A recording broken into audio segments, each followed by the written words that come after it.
জুলাইয়ের রক্তাক্ত যাত্রাবাড়ি। জুলুমশাহীর শত অত্যাচার, বুলেট আর ব্যানটের নির্মমতার পরেও স্বৈরাচার পতনে যারা ছিল একাত্তা।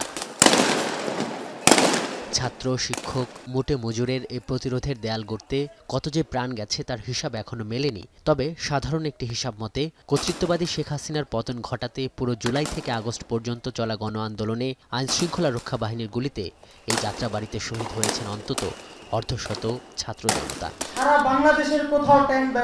অভ্যুত্থানে সক্রিয় ভূমিকা নেয়া সেসব শহীদ পরিবার ও আহতদের নিয়ে গণ আন্দোলনের লাইট হাউস যাত্রাবাড়িতে নাগরিক কমিটির এই আয়োজন, যেখানে এসেছেন নৈশ প্রহরী আলমগীরও। ১৯ জুলাই পুলিশের গুলি যার উরুর এক পাশ দিয়ে ঢুকে আরেক প্রান্ত দিয়ে বের হয়ে গেছে। এভাবে মঞ্চ কিংবা দর্শক সারিতে বসে থাকতে দেখা গেছে শহীদদের বাবা, পরিবার ও স্বজনদের।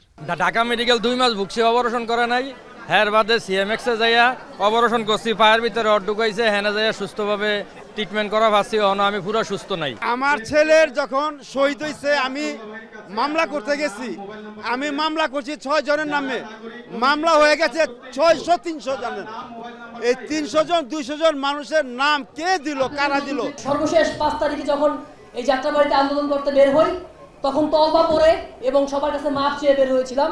আগে রাষ্ট্র পুনর্গঠন, তারপর নির্বাচন। আবার উত্তরা জেগে উঠবে, আবার সায়েন্স ল্যাব জেগে উঠবে, আবার মোহাম্মদপুর জেগে উঠবে, আবার সারা বাংলাদেশ জেগে উঠবে। শহীদদের রক্তের সাথে বেইমানি করবার দুঃসাহস দেখাবেন না। তাদের স্মৃতিচারণ শুনে নাগরিক কমিটির মুখপাত্র সামান্তা শারমিন বলেন, অভ্যুত্থান পরবর্তী সময়ে যে মর্যাদা প্রত্যাশিত ছিল শহীদ ও আহতদের পরিবারগুলো তা পাচ্ছেন না। এই প্ল্যাটফর্মের সদস্য সচিব আক্তার হোসেন বলেন, সরকারের অগ্রাধিকারে থাকা উচিত খুনের বিচার। যারা যাত্রাবাড়িতে জীবন দিয়েছেন, সারা দেশে যারা জীবন দিয়েছেন, তারা কিন্তু এমনি এমনি জীবন দেন নাই। তারা নতুন এক বাংলাদেশ চেয়েছেন বলেই তারা জীবন দিয়েছে। এখন নতুন বাংলাদেশে অন্তর্বর্তীকালীন সরকার আছে, তাদের প্রথম দায়িত্ব শহীদ এবং আহতদের পরিবারকে পুনর্বাসন করা।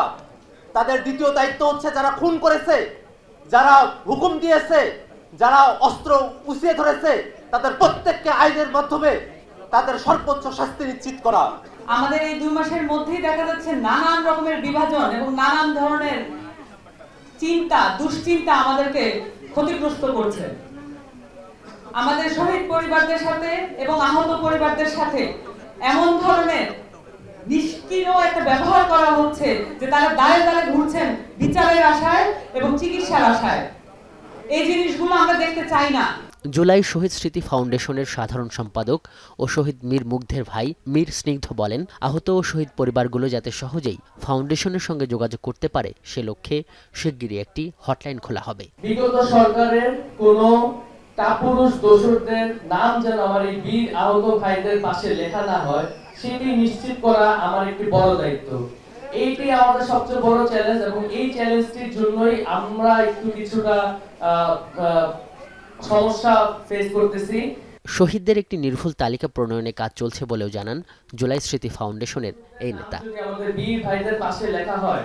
আজহার লিমন, এখন, ঢাকা।